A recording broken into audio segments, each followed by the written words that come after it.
안녕하십니까. 오늘은 윤리학연구소 172번째 이야기 동양철학에서의 진실한 인간의 조건, 이걸 한번 살펴보겠습니다. 우리는 지금까지 거짓, 사기에 대해서 줄곧 이야기해 왔는데, 거짓과 사기가 없는 사람을 우리는 진실한 인간 이렇게 봐요. 그러면 동양철학에서 말하는 진실한 인간이란 어떤 사람을 말하는지 한번 봅시다. 철학에서 말하는 진실한 인간은 단순히 거짓말을 하지 않는 사람을 의미하지 않아요. 진실한 인간이란 마음, 행동, 관계가 본래의 도리와 일치하는 사람을 말합니다. 그러니까 본래의 도리와 일치한다는 얘기는 결국은 뭐예요? 진리와의 합일입니다. 이렇게 되는 거예요. 이 진리와의 합일이라는 것은 일치감에 행위를 하는 겁니다. 행위 또는 판단을 하는 겁니다. 이렇게 되는 거예요. 그래서 내면의 마음과 외면의 행동이 일치하고 인간과 세계의 바른 질서에 맞게 살아가는 사람, 이러한 사람은 우리는 뭐라고 해요? 진실한 인간이라고 합니다.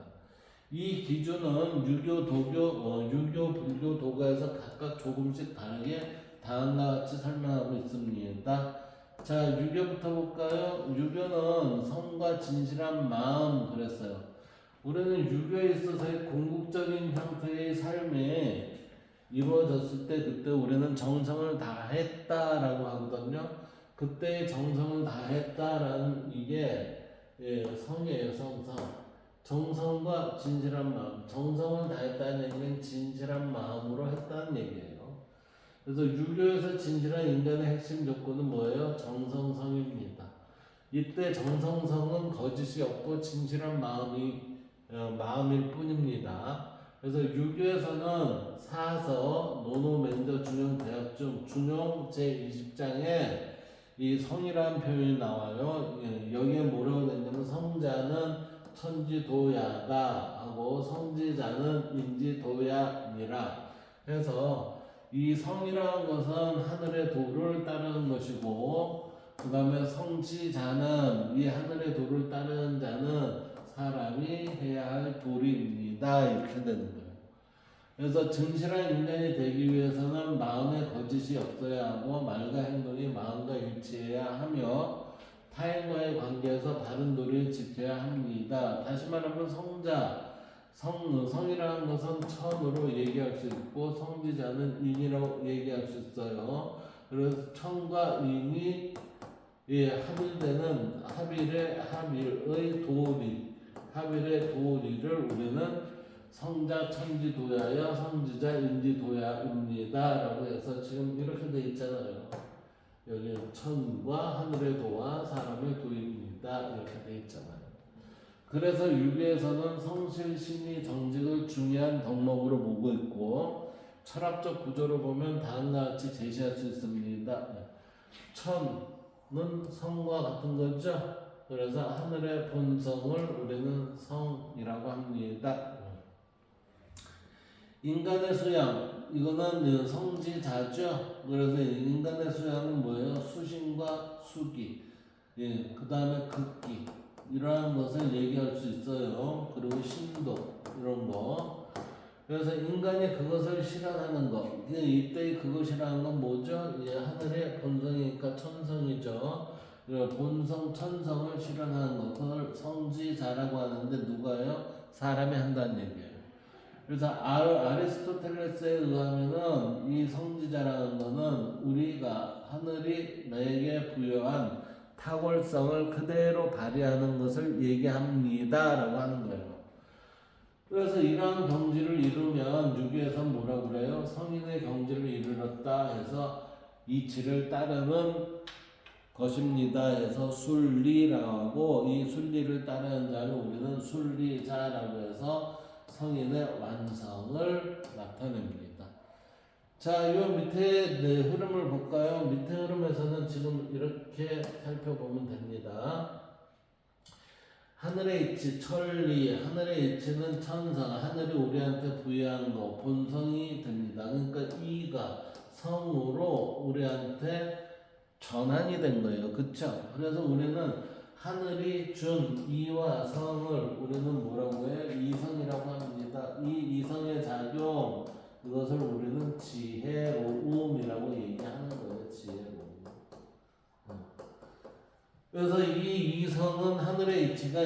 내재가 되어 있죠. 하늘의 이치가 인간에 내재되어 있는 이 이성은 발음의 상태로 잘 보존되어 있을 때 우리는 그거를 선이라고 합니다. 그러면 이 선이 잘 보존된 것이 외부로 드러나면 그걸 의라하고 이때의 바람직한 관계 실천은 정의가 실현됐다라고 보는 겁니다. 그래서 정의의 실천 방법을 우리는 뭐라고 해요? 우리는 중용이라고 합니다. 중용.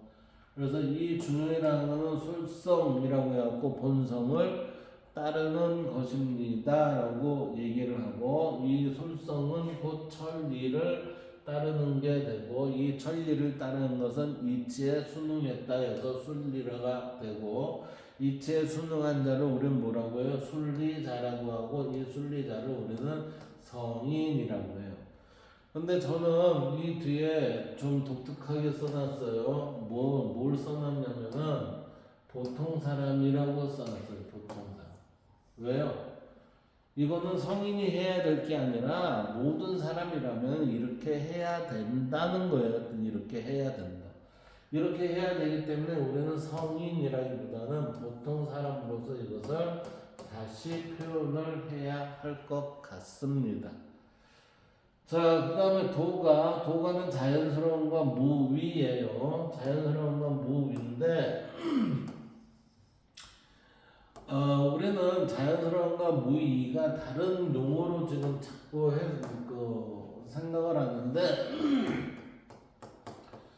자연스러움과 무위는 이건 같은 용어예요. 자연스러움이라는 것은 스스로 그러합니다. 스스로 그러합니다. 이거예요. 그러합니다. 무위는 인위적인 게 아니라 인위적인 것이 없습니다. 이거예요. 인위적인 게 없습니다. 따라서 인위적인 게 없으니까 뭐예요? 스스로 그러합니다. 자연스럽습니다. 이겁니다. 자연스럽다.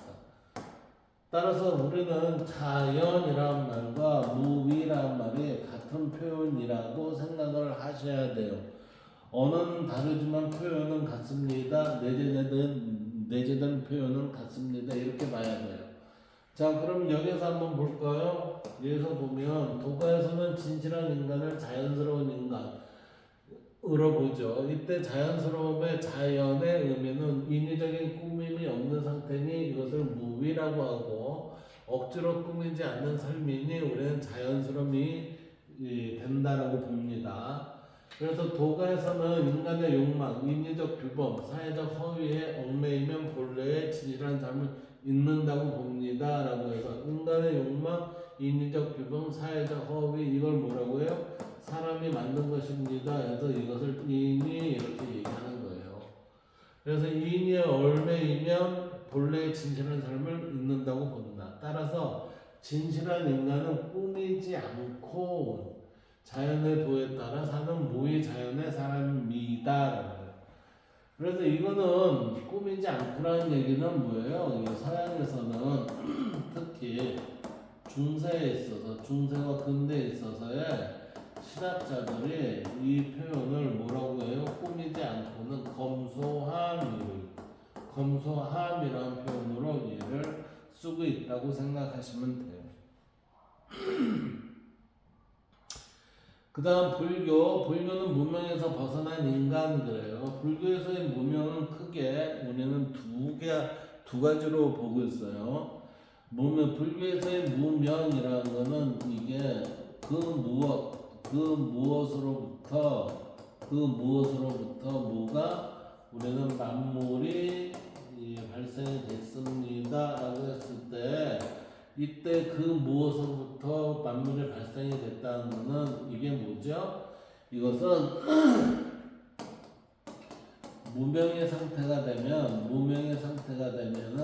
우리가 이년에 따라서 어떠한 것이 발생이 됩니다 라고 이렇게 본다는 거예요.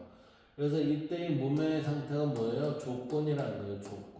이 조건이 인연이 돼서 어떠한 것이 발생이 됩니다 했을 때, 이 무명은 우리의 어떤 것이 발생이 되기 바로 직전의 것을 얘기를 하는 그 무명의 개념이고, 또 하나의 무명은 뭐냐면 우리가 알지 못한다라는 개념으로서의 무명이에요. 따라서 무명은 큰 무명이 있으면은 그 큰 무명 안에 작은 무명이 또 하나 있습니다라는 그런 포함 관계로 무명에 대한 개념을 이해를 해야 아마 맞을 거예요. 자, 그러면 불교에서는 진실한 인간의 조건을 깨달으면서 찾는다라고 그랬어요. 이때 불교에 따르면 인간은 보통 무명, 즉 진리를 모르는 상태에 있습니다. 이 얘기는 무명, 즉 진리를 모르는 상태에 있습니다라는 얘기는 이건 무지와 집착이에요. 무지와 집착의 그러한 상황을 보이고 있습니다라는 얘기예요. 이러한 무명 때문에 집착, 욕망, 잘못된 인식이 생기고 이것이 거짓된 삶을 만듭니다라고 보는 거죠. 그러니까 이 무명이라는 건 결국은 우리의 참을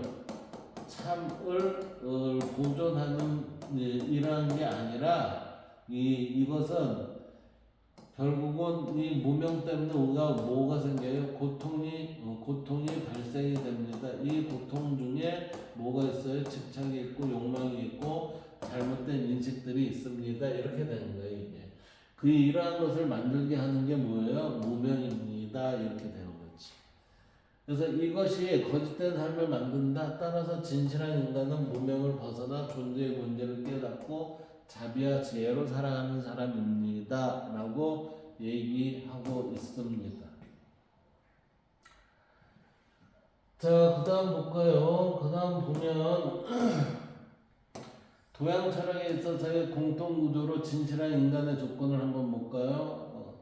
도양 철학에서의 진실한 인간의 조건이라는 건 어떤가 봅시다. 자, 세 전통이라는 것은 결국은 유교, 불교, 도가가 되겠죠.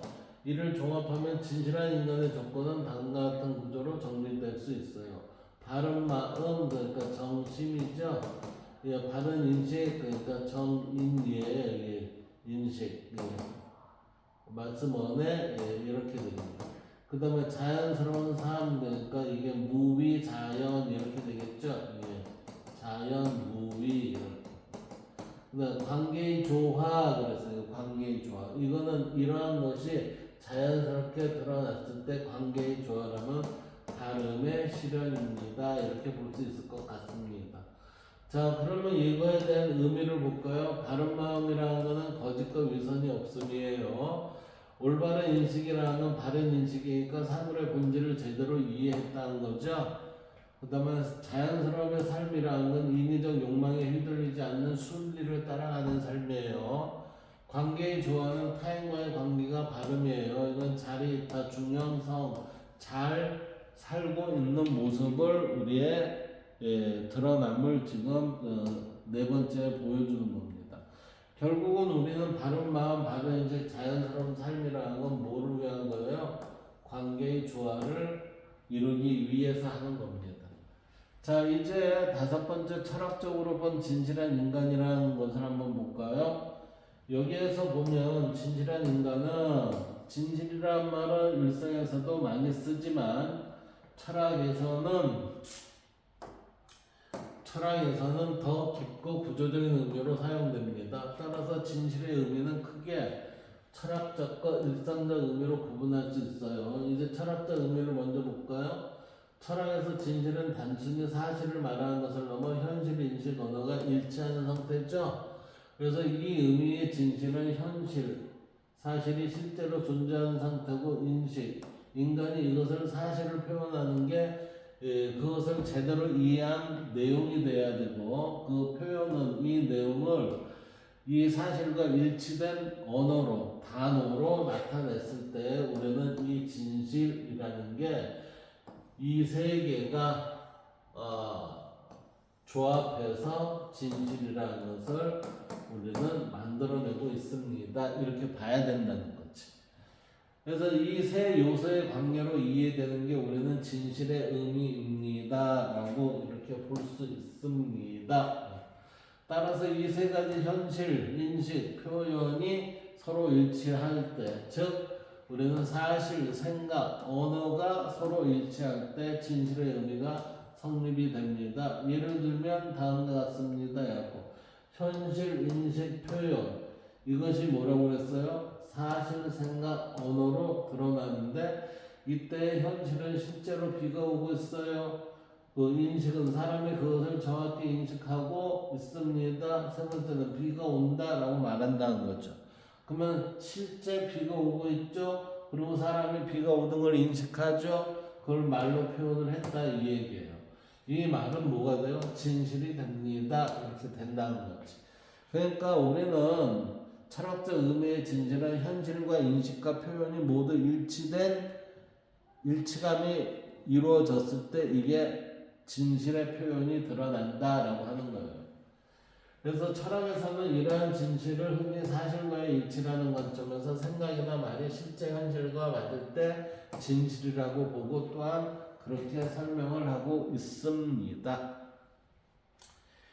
이제 두 번째는 일상적 의미의 진실이에요. 일상생활에서 말하는 진실은 철학적 의미보다 더 넓고 감정적 의미를 지니죠.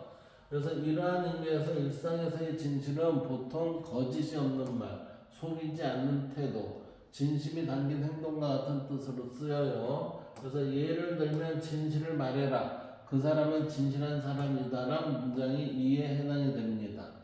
이때 진실은 단순히 사실 문제뿐만 아니라 정직함, 성실함, 신뢰성과 같은 도덕적 의미를 포함하고 있습니다. 그래서 진실의 모습은 결국은 뭐예요? 정성성에 깃들어 있느냐 없느냐예요. 정성이 깃들어 있으면은 진실함이 있다라고 하는데 정성이 깃들어 있지 않으면 이게 진실함이 글쎄 이렇게 된다는 거죠. 자, 그래서 철학적 의미와 일상적 의미의 차이를 한번 볼까요? 자, 우리는 철학적 의미, 일상적 의미, 이때 나타난 인간의 모습은 어떤가? 라고 한번 좀 살펴봅시다. 자, 철학적 의미, 일상적 의미, 인간의 모습에 있어서의 중심 문제는 뭐죠? 사실과 인식이 일치하느냐? 이게 철학적 의미에 있어서의 중요한 부분이었어요. 일상적 의미에 있어서는 이게 일치했다는 얘기는 뭐예요? 정직한 태도로 드러나느냐는 거죠. 이게 인간의 모습은 사실과 언행이 일치가 되느냐 이거예요. 이 얘기는 뭐죠? 언행 일치되는 삶을 살고 있냐 이것을 본다는 거죠. 그리고 관심 대상은 철학적 의미에는 진리와 인식이 일치되기 라고 이런 거고 일상적 의미에는 인간의 성품을 나타내고 그리고 인간의 모습에서는 발음이 드러나는 상태 즉 정직한 언행이 우리한테 현실 속에서 나타나고 있느냐 이게 중요하다는 거예요. 자, 판단의 기준, 현실과의 대응이죠. 따라서 여기서는 대응설이라고 많이 얘기해요. 그리고 일상적 의미는 거짓 없는 말과 행동, 그러니까 언행이 일치가 되고 있니? 라는 것을 살핀다는 거고, 그 다음 인간의 모습은 뭐죠? 저 사람 신뢰를 준다는 거예요. 그러니까 바른 기준을 따르는 지속적 태도를 보인다는 얘기는 신뢰를 주고 있습니다. 이렇게 된다는 거지. 그래서 이 철학적 의미와 일상적 의미에 있어서의 두 의미의 관계는 서로 다른 것처럼 보이지만 실제로는 연결되어 있어요. 맞죠? 실제적으로 연결되어 있잖아요. 그래서 철학적 진실은 세계를 올바르게 이해하는 문제이고 일상적 진실은 그 이해를 정직하게 일상에서 표현하는 삶의 태도가 됩니다. 그래서 철학적으로 보면 진실은 단순한 사실의 문제가 아니라 인식과 삶의 문제이기도 합니다. 그래서 두 의미를 간략히 정리하면 철학적 의미의 진실은 생각이나 말이 실제 현실과 일치하는 상태고 일상적 의미의 진실은 거짓이 없고 정직하며 진심이 담긴 태도 이러한 것으로 볼 수 있습니다. 다시 한번 볼까요? 이 맨 마지막 건 정말 중요합니다. 자, 철학적 의미의 진실은 뭐예요? 생각이다. 말이 실제 현실과 일치하는 상태가 됐을 때 우리는 철학적 의미의 진실입니다. 라고 얘기한다는 거예요. 그 다음 일상적 의미의 진실은 뭐예요? 거짓이 없고 정직하며 진심이 담긴 태도를 지속적으로 보이냐라는 걸 묻는 거예요. 그래서 위와 같이 동양 철학에서는 진실을 단순히 말의 문제로 보지 않고요. 진실은 존재 방식의 전체의 문제입니다. 그러니까 존재 방식 전체의 문제라는 건 뭐죠? 너 순리를 따르는 삶을 살고 있니? 이 얘기예요. 따라서 진실한 인간이란 마음이 바르고 인식이 왜곡되지 않으며, 마음이 바르다는 얘기는 내가 기준이 정확하다는 거죠. 기준이 바르니까 왜곡이 되지 않겠죠. 왜곡되지 않으니 말과 행동이 도리에 맞겠죠. 따라서 타인과 조화를 이루는 삶이라는 것은 뭐 때문에 그래요? 신뢰를 주기 때문에 우리는 타인과의 조화를 이루는 사람으로 보인다는 거죠. 그래서 그러한 부름은 뭐예요? 이 발음을 통해서 이러한 진실한 인간의 모습을 찾아볼 수 있다라고 할 수 있습니다. 그러므로 동양 철학에서 말하는 진실한 인간은 마음과 행동이 도와 일치하고, 그러니까 도와 일치, 진리와 일치하고, 발음을 드러내고 이 얘기예요. 그러다 보니까 거짓과 인위에서 벗어나 자연스럽고 올바르게 살아가는 바람직한 인간의 모습이 뭐예요? 진실한 인간의 모습이 되겠습니다. 라고 이렇게 표현할 수 있습니다. 자, 여기까지가 우리가 지금 172번째 이야기가 될 것 같습니다. 자, 172번째 이야기 여기서 끝내도록 하겠습니다. 감사합니다.